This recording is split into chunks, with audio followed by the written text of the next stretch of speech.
What's going on, guys? Andrew Piluk Hockey here, back again with another video. Today I'm continuing the Toronto Maple Leafs player previews for the 2021-2022 season. And as you can see, if I could talk properly, I'm very tired today. If you could see by the title, I'm going to be talking about the captain, John Tavares, who seems to be left behind in off-season talk. People still forget about how good he is, and we need to be talking about that today.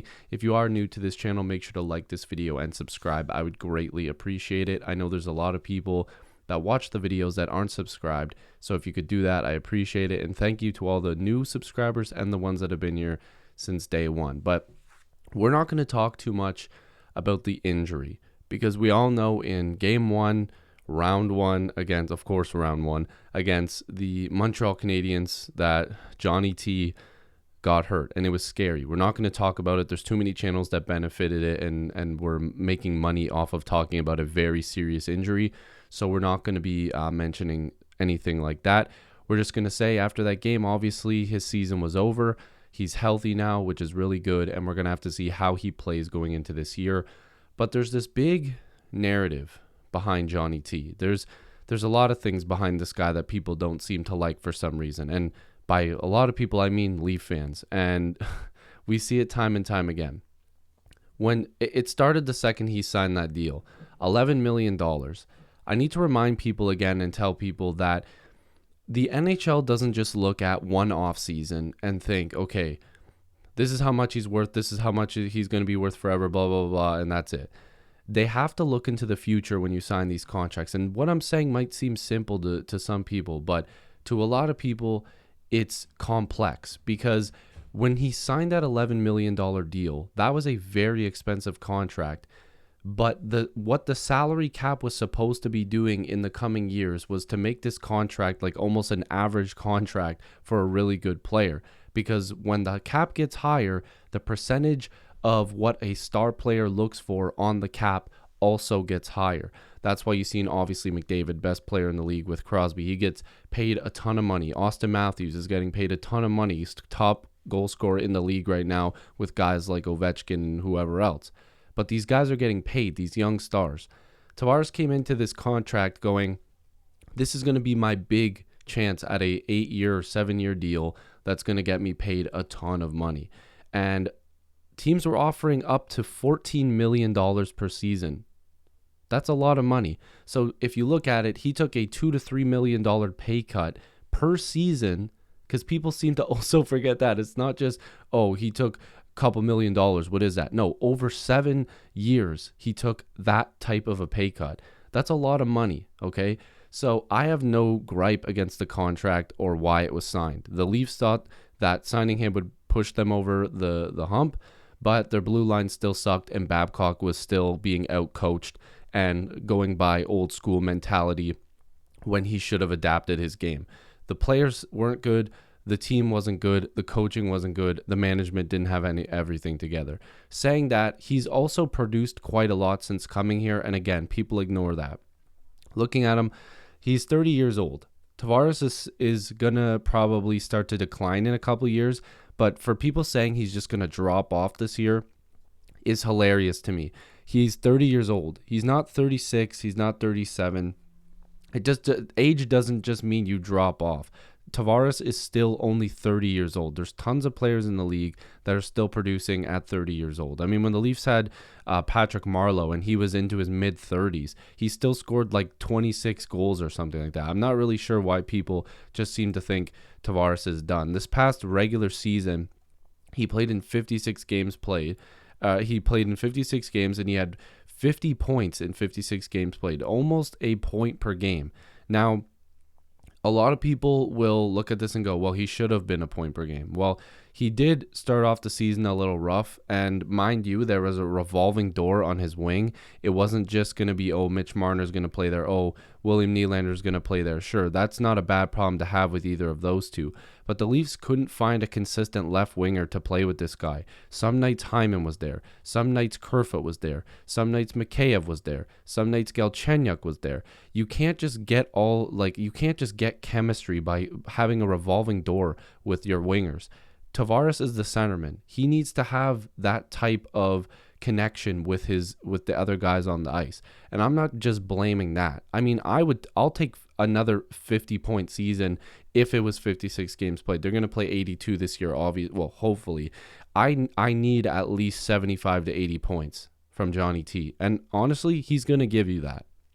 He's going to give you that. I think I'm just going to go out and say that he's going to be over a point per game. I really do believe that this is a year where people go, okay, if he's healthy, yeah, this is the guy we got. And he has been doing that. And again, I want to show that by showing you guys his stats over his time in Toronto. This is cap friendly. Again, I was just going to go over again that $11 million contract that he has with the full no move until the 2024-25 season. I would think this season here, the 23-24, is when you start to see him drop off.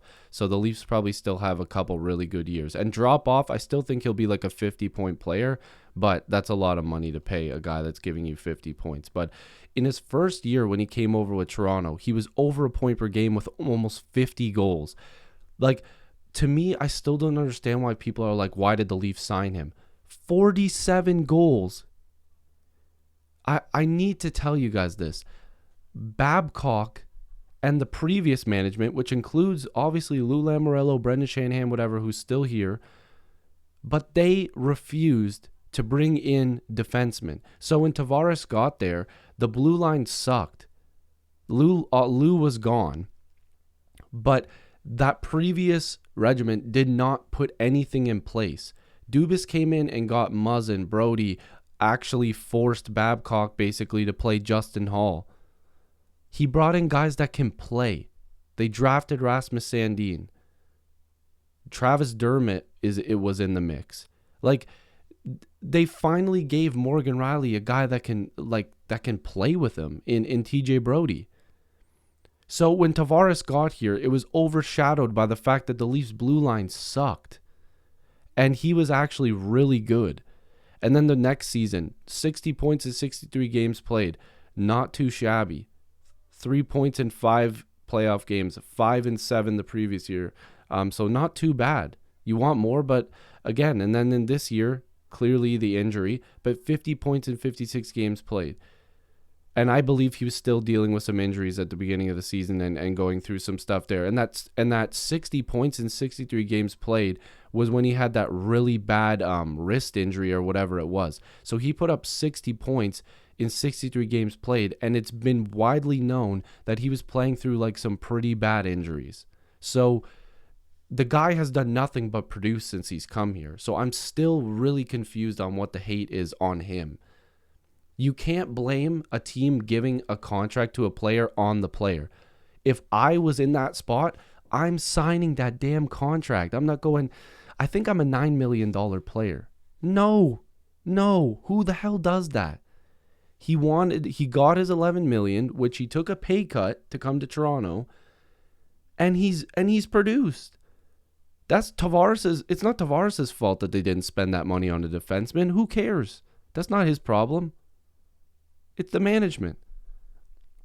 And say what you want about Dubas, but Tavares came into a team where their blue line sucked because there was no look to the future when it came to defensemen, except for the fact that Dubas was saying, I like Dermott, I like Hall. Why don't you play those guys? Play somebody else with Morgan Riley. And Babcock said no, no, and no. Babcock did not want to play any defenseman that was good. He wanted to play that guy from the KHL. He wanted to play Hainsey, and he wanted to play all these guys that didn't do anything for the Leafs.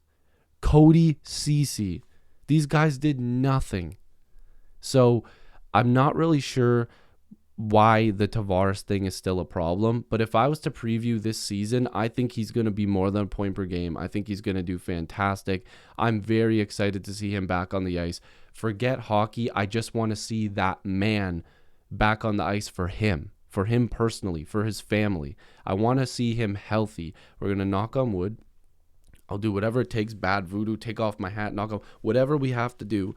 For him personally, for his mental health, for his family's mental health, for everybody who's a fan of him. I just want to see him on the ice. And I can't believe I didn't put my Tavares jersey in the background here. I'm so stupid. It's literally hanging up right there when I met him. I've met him multiple times. Signed jersey. I love the man. He's a great, great human. I've met him multiple times. Very good person. I want to see him, the person, John Tavares, playing hockey for his sanity, for his wife's sanity, for his kids, for his family. Because the last time we seen him on the ice, we're not going to talk about it. But I want to see him back on the ice. And I think I'm going to be happy just watching him skate. Because as a fan, it's not just the game. It's the person. It's the people playing. If you're emotionally attached to these people as a fan, then you know that they're doing something right. And I'm a big Johnny T guy. I love the guy. So I can't wait to see him back on the ice. I think he's going to be great this year. And I'm very optimistic that he's going to have another big year like that 18-19 season, because I think we're going to get consistency on his wing, which is good. So if you guys are new here, make sure to like this video and subscribe. I'd greatly appreciate it. Join the squad. I love and appreciate you guys as always, and hopefully I'll see you in the next video or stream. Shout out Johnny T. Peace.